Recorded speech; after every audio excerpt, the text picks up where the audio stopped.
The P-51B Mustang was a development of the earlier A version, but featuring several upgrades that would come to define the aircraft as one of the finest fighter planes of World War II.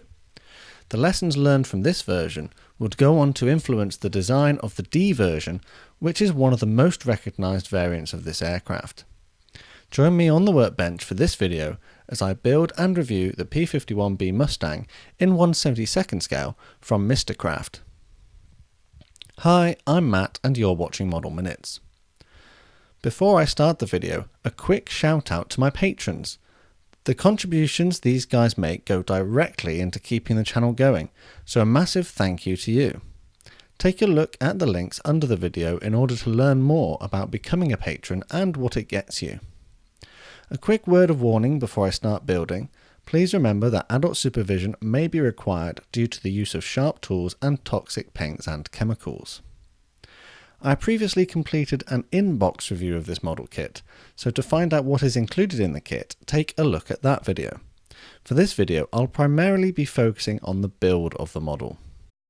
I normally wash the plastic parts in warm, soapy water before starting construction. But upon reading the instructions, I could not find this recommended in them. As a result, I decided to crack straight on with the build and see how the kit would turn out without this step being included. I begin by removing the cockpit components from their sprue. Throughout this build, I will either be snipping them or cutting them using a knife. Any rough edges or excess flash can then be cut away or sanded using a nail file. Tamiya extra thin cement will be used during this build as it has good flow qualities and can be accurately placed thanks to the included brush in the lid of the pot. The control panel, seat and control column are all cemented into place on the main cockpit part. The plastic is a little rough in places but is easy to cut, file and cement together. Humbrol 78 acrylic cockpit green paint was then thinned with Tamiya acrylic thinners. I'm doing this by eye, but it's about 2 parts paint to 1 part thinner. Thinning the paint will allow it to dry quicker and avoid leaving brush marks in the final paint finish. A number of layers may be required, however, in order to get an even coat. This paint was brushed over all the internal areas of the aircraft, including the cockpit walls, the cockpit assembly and the landing gear bays. I used a medium-sized brush which would help to speed up the coverage of the components. Humbrol 33 matte black acrylic was then used straight out of the pot on the control panel, control column handle and equipment in the cockpit. I take care here so as to avoid placing the paint in the wrong place and having to then go and cover it back up again with more cockpit green. Humbrol number 11 silver was used to paint the remaining equipment in the cockpit as per the instructions.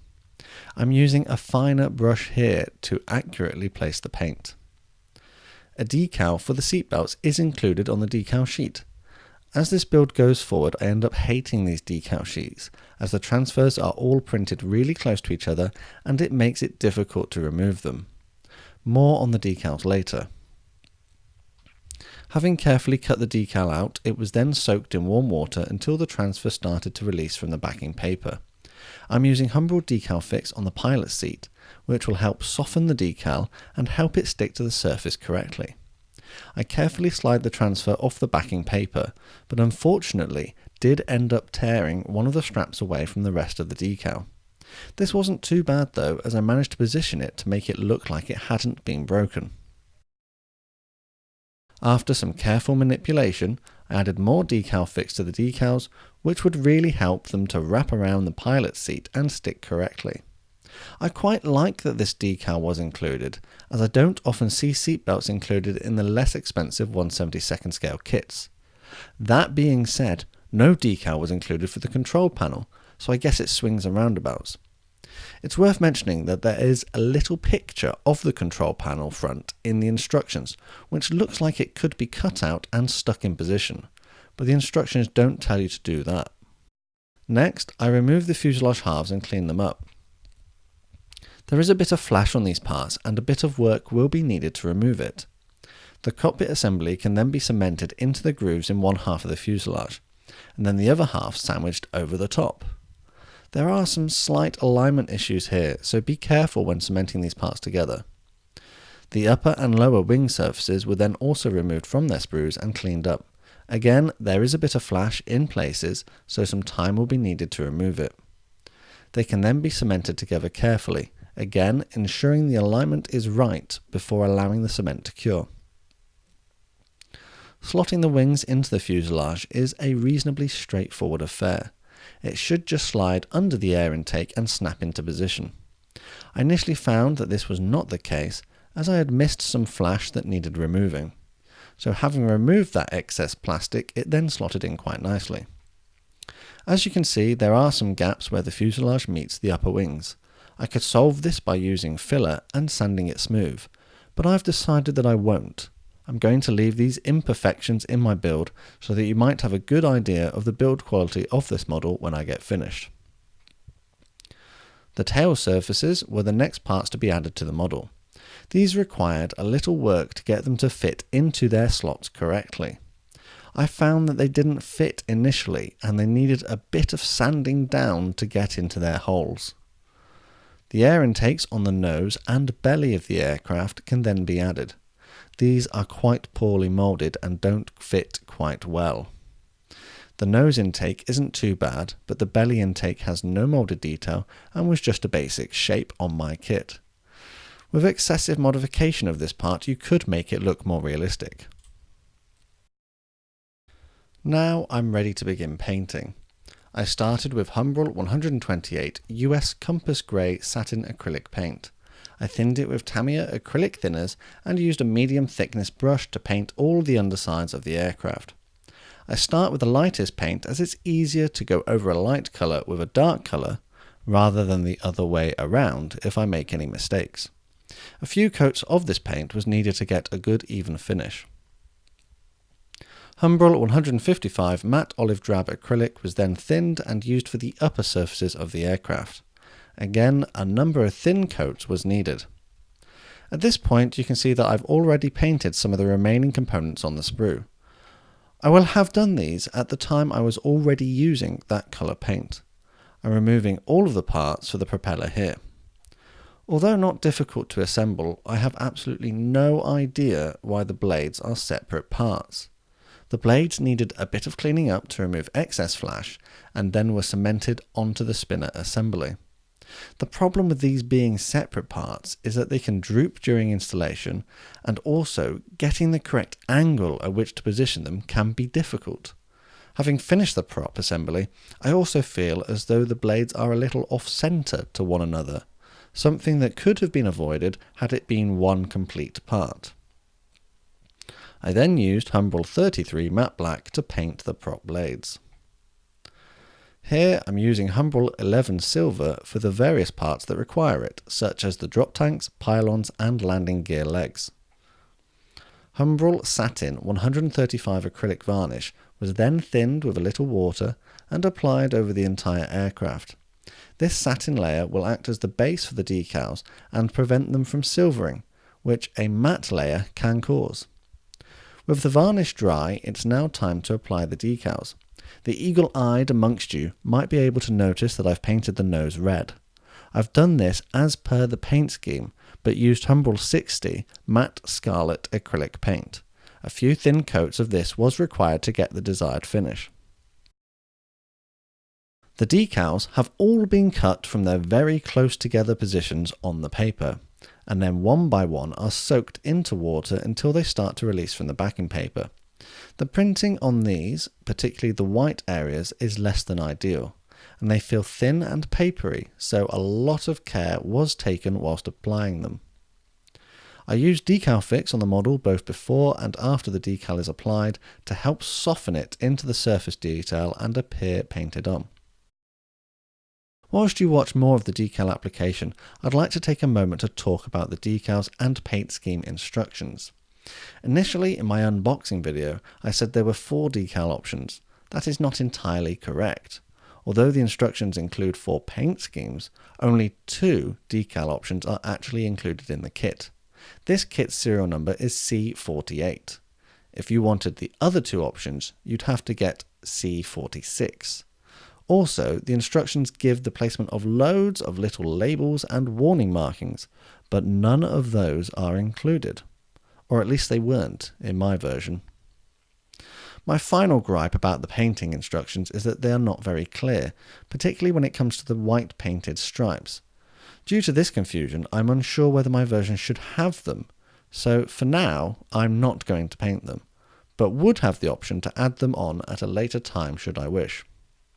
Right, with the decals now on, it's time to move on. The drop tanks and pylons were removed from their sprues, cleaned up and cemented together. As is quite normal, the drop tanks come in two halves and need a little alignment to get right. Next, I move on to the landing gear, which has all been previously painted. The leg is cemented into the hole in the wheel, then the bay cover is also cemented into place. This can be a little fiddly, so tweezers and a little patience might be needed here. The tail wheel is then added to the aircraft. A little bit of sanding on this part might be needed to get it to fit correctly. This was then followed by the drop tanks. There are no locating holes or pins for these parts, so taking my lead from the instructions, I marked the correct location by scraping the paint away with my knife. These parts were then cemented into place, ensuring they didn't drop to the side. The landing gear is then cemented into its respective holes, and actually I was surprised by how sturdy and rigid it was after placement. Although the Airfix Mustang looks finer, the landing gear is particularly fragile on that kit, so I wasn't expecting it to be so sturdy on this kit, but it is. The landing gear covers can then be added to the bays. Again, patience will be needed here to make sure that they are at the correct angle and don't droop to the side. It's worth noting that Mistercraft haven't made any provision to depict the landing gear raised, but I imagine that would be a simple case of cementing the gear bay cover doors into position on the underframe of the aircraft. I cemented the engine exhausts into their respective slots on the nose. I feel as though the slots are a bit big and that the exhausts are a bit thin, which makes them look a little odd in my opinion. These exhausts had been given a coat of Humbrol 11 silver, then dry brushed with Humbrol 171 bronze acrylic to give it a little more rusty look. Here, the prop is cemented onto the nose of the aircraft. No provision is made to make this spin, which is so common with many models in other ranges. I'm sure that a bit of modification and forward planning this could be easily achieved though. Humbrol 155 olive drab acrylic was used to paint the cockpit canopy. I'm using a fine paintbrush and following the moulded canopy frames. If I make any mistakes, I can scrape the excess paint away gently using a pointed tool. A few coats will be needed to hide the clear plastic. Humbrol Matte 49 enamel varnish, which I've pre-thinned with white spirit in the pot, is now brushed over the entire model, not including the canopy. This varnish will help protect the decals and give a uniform overall finish. Citadel non-oil acrylic wash was then used to highlight the panel lines and recessed details. It was brushed in the relevant areas and then left to dry slightly. Next, a cotton bud dipped in Tamiya thinners was used to brush away the excess wash, leaving it only in the detail. Had I not used a previous enamel layer to protect the paint, all previous acrylic layers could be removed by this step. The cockpit canopy was then glued into place using a general purpose glue which doesn't react to the plastic and fog it up. I found that it wanted to sit a little off centre, so care had to be taken to get it to sit properly. The final additions are the radio mast and rear view mirror. Again, I'm using the general purpose glue. I found these to be fiddly and difficult to get into place, but eventually I was successful. And that's as far as I went with my build of my Mistercraft P-51B Mustang in 1/72 scale. The paint scheme I have chosen for my kit is that of P-51B nicknamed B, as can be seen on the artwork on the nose. This aircraft was flown by Major Dwayne Beeson of the US 8th Air Force based in England in 1944. The kit itself is originally an Intec moulding from the 1990s, which is why the quality and detail is not quite up to today's standards. Mistercraft released this version in the mid-2000s, and it has had a variety of different markings included with it. So, what do I think of it? Overall, it's a reasonable representation of the P-51B, which I think is good value as it retails for around £5 in the UK and comes with some fair quality instructions, parts and decals. It would make a great basis for a cheap project which you could do loads of extra detailing or modifications to. As for building it as per the instructions, however, I found that to be a little difficult. The instructions can be hard to follow and vague at times. Not all the decals seem to be included, and those that are have their own issues I previously mentioned. Where this kit is really let down though is in the mould and fit quality. As you can see, some fairly simple detail is missing, and there are fit issues in many places, particularly on the wings.